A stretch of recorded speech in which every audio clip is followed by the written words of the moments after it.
This is crazy, but picture it. A slate Atlantic dawn over the Algarve. A grey fleet edges in, as if the ocean itself were pushing strangers onto Portugal's sand. Sirens rise over Lisbon's 7 hills. In Monte, ground crews snap panels shut on jets that have seen more upgrades than a smartphone. On Terceira, Lajes field wakes like a hinge creaking open between continents. Somebody picked a fight with the quiet corner of Europe. And in doing so, they didn't just find a country, they unlocked a system. The myth says Portugal is small, peripheral, a soft beach at Europe's feet. The reality is a maritime wall with a single land border and an oceanic chessboard stretching through Madeira and the Azores. Seize the shoreline, and you still have to beat a defender wired into NATO's air and sea picture. Threaten the Azores, and you don't isolate Portugal. You trigger the alliance's transatlantic turbocharger. The first rule of invading NATO territory is that you are never fighting just the country on your map. You are fighting the treaty, the air bridge, the logistics, and the very boring habit of allies showing up with everything from tankers to cyber teams. That's the geometry of this fight. Start at sea, because everyone but Spain arrives by water or air. Under the waves lurk 2 Tridente-class submarines. German Type 200s and 14s by ancestry, built for the North Atlantic's mix of depth and thermoclines. Their war isn't Trafalgar cosplay, it's patience. Sit on the logistics throat, make every replenishment ship feel hunted, and turn amphibious ambition into actuarial anxiety. On the surface, Portuguese frigates add sensors and missiles to a wider allied picture. They don't need to win alone. They need to keep the sea contested until bigger magazines arrive. That's a theme in this story. Buy time, trade space, stack odds. Air is where the invader's fantasy usually dies. Portugal's F-16 AM/BM fleet is interoperable down to the data link, flown at home, cued by familiar radars, and backed by NATO tankers and AWACS sliding across Lajes. The Falcon isn't stealth, but at home, it's ornery. Try an air landing gambit at Beja or Montijo, and you'll learn the difference between a runway and a lodgement. Meanwhile, the Air Force's transport backbone, led by the new KC-390 Millennium jets, with 3 in service by mid-2025 and more on the way, keeps national and allied logistics breathing, while C-130H upgrades and C-295s carry the tactical load. The fleet is capable but still small. Portugal can move a battalion fast, not a brigade across an ocean without help. That's fine. NATO exists to change the math. On land, the army is built for mobility and stubbornness. Pandur 2 8x8s to plug gaps, Leopard 2 A6s to anchor ambush belts, engineers ready to drop bridges behind them. The terrain lends a hand. The Tagus narrows options near Lisbon. The Serra da Estrela and river valleys in the north turn columns into puzzles. Urban grids from Porto to Setúbal become meat grinders where the defender, not the attacker, owns the angles. The job isn't dramatic annihilation, it's denial, delay, and damage until the bigger friends land in bulk. Now pull the curtain on modernization, because this is where 2025 to 2034 matters. Portugal's military programming law, approved in 2023 and running to 2034, is the roadmap. 5.57 billion euros across the forces, with roughly 1.236 billion earmarked to transform the army into a faster, networked, more survivable force. This is not gold plating, it's plugging gaps. C2, sensors, logistics, war stocks, and a long-neglected ground-based air defense. The plan schedules spending year by year out to 2034, with a mid-cycle revision window to scale where needed. Translation: each passing year gets nastier for an invader. What does that look like in metal and code? For artillery, Portugal is moving to buy up to 36 Caesar Mark II 155mm self-propelled howitzers by 2034, shifting from light guns to fast, truck-mounted punch that can shoot and scoot under drones and counter-battery radars. Tanks get a funded refresh. Pandur 2 8x8s get a deep upgrade across 2026 to 2034. C2 gets 126.5 million euros, tying units with SICT nodes, new shelters, and EID radios. And across domains, the Army is building out cyber, simulation, and electronic warfare competence, while bringing in micro-UAVs, loitering munitions, and counter-UAS kits. It's not flashy, but it's how you turn an invasion corridor into a kill web. Air defense, the part invaders hope you forgot, gets teeth. The Portuguese army has selected Thales Force Shield Compact with Rapid Ranger launchers, Groundmaster 200 radar, and Control View C2 to replace the retired Chaparral system.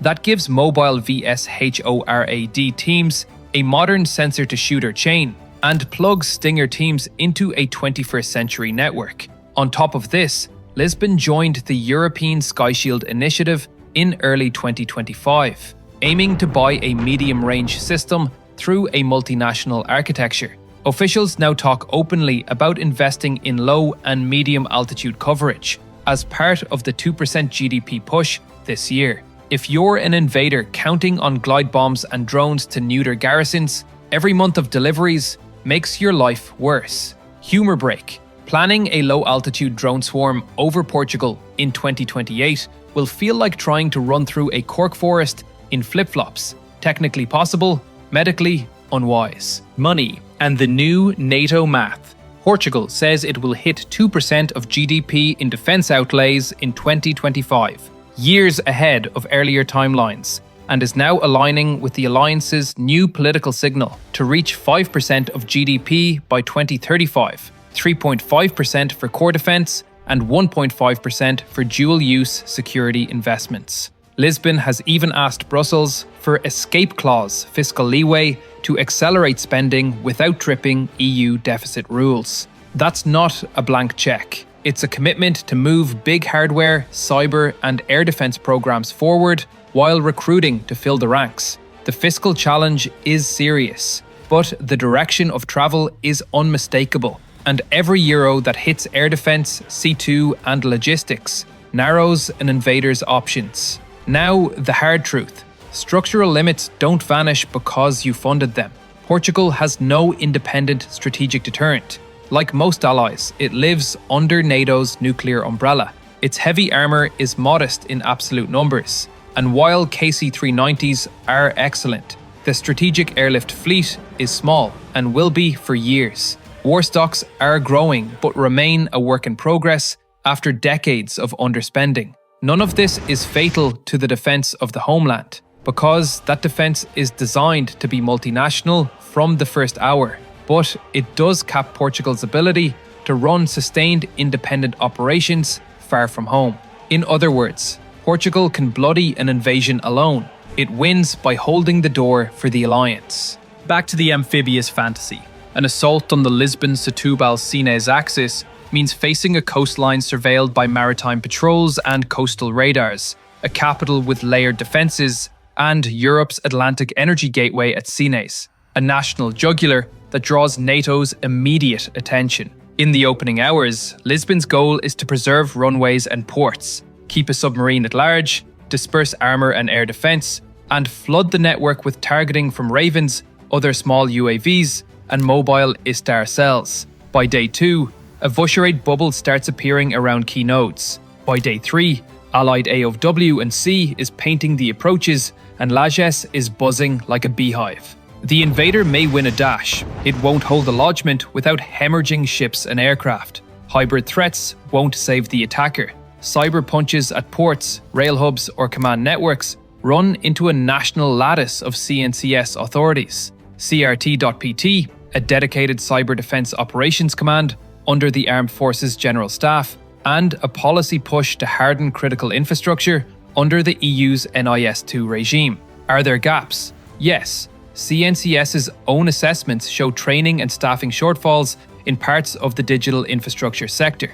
But the direction is tougher. New certification schemes, joint exercises, and rapid reaction cyber teams. In a crisis, NATO's cyber support spins up alongside air and sea assets, turning hybrid probing into a tripwire for bigger consequences. Electronic warfare is also maturing.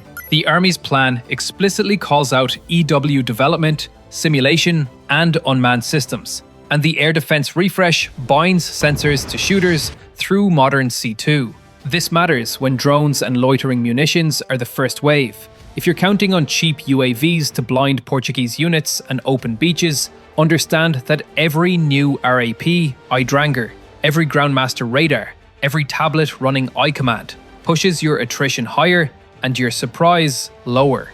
The window where a handful of commercial quadcopters changed battlefields is closing fast on NATO's western edge. So what actually happens if someone invades Portugal in the late 2020s? The first 24 to 72 hours are Portuguese. Submarines and frigates create chaos in the approaches. F-16 contest the sky. Vyshorad teams start stitching a low-altitude net. Pandas and leopards trade space for time across river lines and town grids. Cyber teams swat at intrusions, while operators fall back on hardened, analog-friendly procedures when needed. Meanwhile, A-29Ns pick up patrol and training loads so the Falcons hunt, and KC-390s keep the national machine fueled and moving. The goal is simple: deny the invader a clean lodgement and keep enough ports and runways breathing for the cavalry. Then the door opens. NATO's maritime groups move into the western approaches. Allied jets, Spanish, French, British, American, Italian, Dutch, flood Monte, Beja, and Madeira. Tankers skate the Lajes bridge. Air policing becomes air dominance. If the attacker escalates, NATO's integrated air and missile defense, now increasingly layered across Europe under ESSI's umbrella, even if systems differ by country, starts to make itself felt west of the Pyrenees. An invader who thought Portugal stood alone will watch their map sprout flags like a diplomatic garden. Now flip to 2030 to 2034, because timelines matter. By then, Caesar batteries, upgraded Pandas, refreshed Leopards, denser comms, maturing EW, more UAVs, and fuller war stocks tighten the kill web. Vyshorad is fielded and integrated. Medium-range GBAD is either in contract or arriving via ESSI pathways.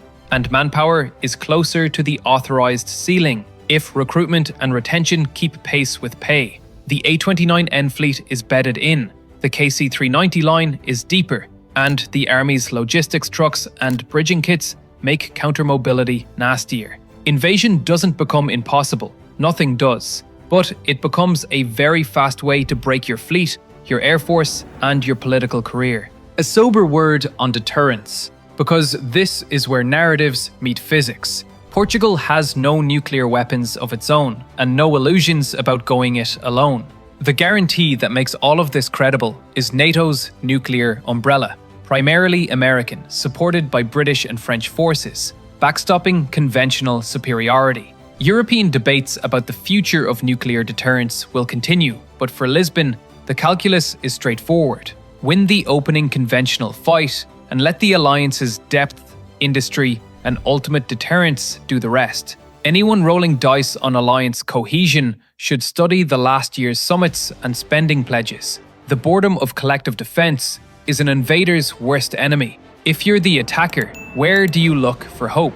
Personnel shortfalls, thin reserves, modest heavy armor numbers, strategic airlift measured in single digits, and procurement timelines that move at the speed of bureaucracy. All true, but none of them beat geography plus alliances, plus a modernization plan that fixes the worst gaps first: air defense, command networks, artillery mobility, logistics trucks, cyber muscle, and training pipelines. That's the project of 2025 to 2034, and it's well underway. Let's end where we began, an Atlantic dawn.